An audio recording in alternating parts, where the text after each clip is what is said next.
Richard Southern joins us to chat about the day's more interesting stories. McDonald was teasing a big product announcement last week, and many fast food fans weren't impressed when they finally learned what's coming.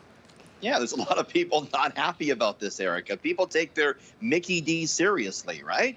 We were talking last week about this. McDonald's had tweeted out a statement, and McDonald's basically said, hey, the thing you've been asking for arrives on October 31st. There's the tweet in the right hand Quite the teaser, corner. okay.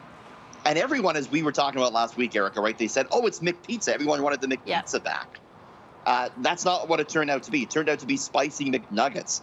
And that had fans reacting. You can see Brett here said, pretty sure no one asked for spicy McNuggets. You lied to us again. Another tweet said, quote, I've never heard of spicy McNuggets. I take the McRib over that. This isn't convincing me to go back to McDonald's. Erica, was that a social media mistake by McDonald's today? I think so. Who asked for spicy nuggets? I've never heard that come up in conversation when it comes to favorite McDonald's, menu items.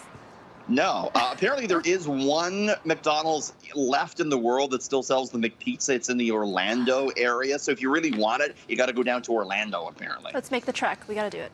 Okay. Sounds like a good That's my type of road trip, Erica. You know that. For pizza. Zoom meetings have become the norm over the past 15 months, but that doesn't mean we shouldn't be on our best behavior, Richard. Yeah, we've certainly chronicled some of the more famous Zoom mistakes over the past 16, 17 months, Erica. But it turns out more benign mistakes that don't make the news have resulted in a lot of people getting fired. A new survey out finds 1 in 4 executives say they fired a staffer for slipping up during a video or audio conference call during the pandemic. I know 40% of bosses say they've informally reprimanded someone.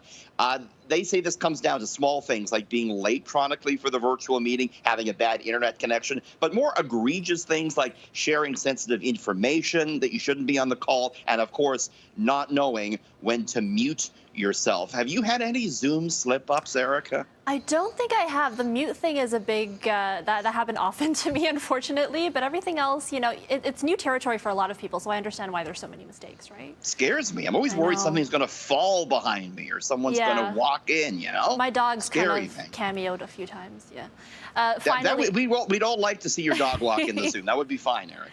And finally, many of us aren't ready to return to a crowded dance floor just yet, but one nightclub is experimenting with transforming dancing into energy.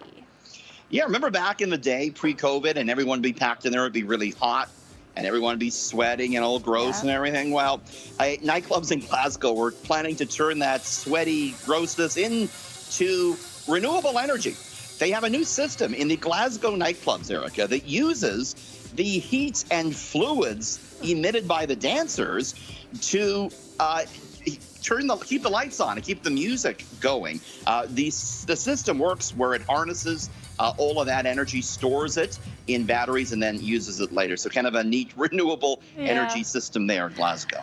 All right, Richard, we've run out of time, unfortunately, but thank you so much, and we'll see you again tomorrow. I'll dance my way out of here. See you tomorrow, Erica. We'll dance with you.